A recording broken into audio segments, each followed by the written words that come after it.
রাধে রাধে বন্ধুরা, টুম্পা ডেলি লাইফস্টাইলে সবাইকে স্বাগত। চলুন একটি নতুন ব্লগ নিয়ে আবার হাজির। আজ পুজো দিতে দিতে আপনাদের সাথে কথা বলবো। এই যে গোপুসোনাকে স্নান করাবো আর ঠাকুরকেও পুজো দেবো, তাই সব সাজিয়ে নিচ্ছি, ফুল, বেলপাতা, দুব্বো।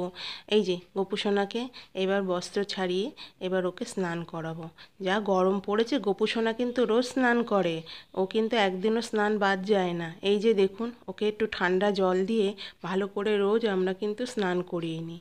তারপরে ওকে চন্দন পরাই, ফুল দিই, গলায় মালা পরাই, মাথায় চুল পরিয়ে দিই, মুকুট পরিয়ে দিই, সব এক এক করে আমি এই যে করছি। এই দেখুন আমাদের গোপুসোনা, আমাদের ছোট্ট গোপুসোনা।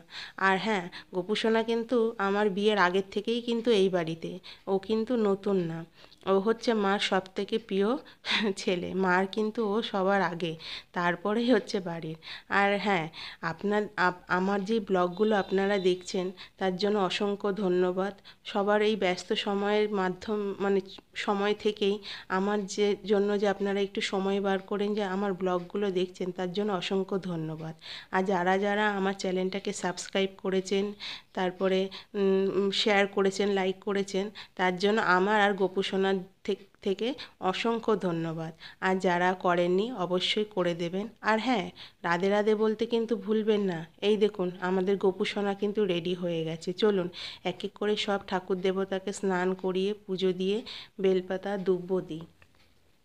আর বলছি, যারা আমার চ্যানেলটিকে এখনও সাবস্ক্রাইব করেনি, প্লিজ একটু করে দেবেন, পাশে থাকবেন। নতুন কিছু করছি, তাই আপনারা যদি পাশে থাকেন আমি অবশ্যই এগিয়ে যেতে পারবো।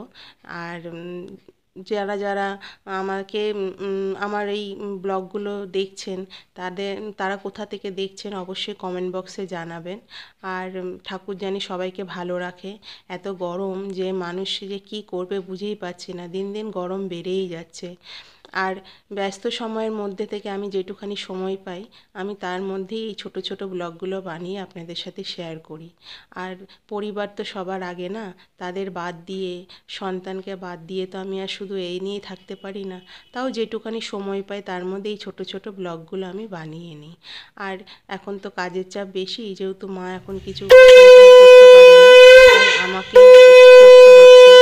আর একটু একটু সময় পাচ্ছি, তার মধ্যেই ছোট ছোট ব্লগগুলো বানাচ্ছি, তার কারণ আমি সময় পাচ্ছি না। আর এখন যেহেতু আমার কাজের চাপও একটু বেশি, তাই আর কি বলবো বলুন।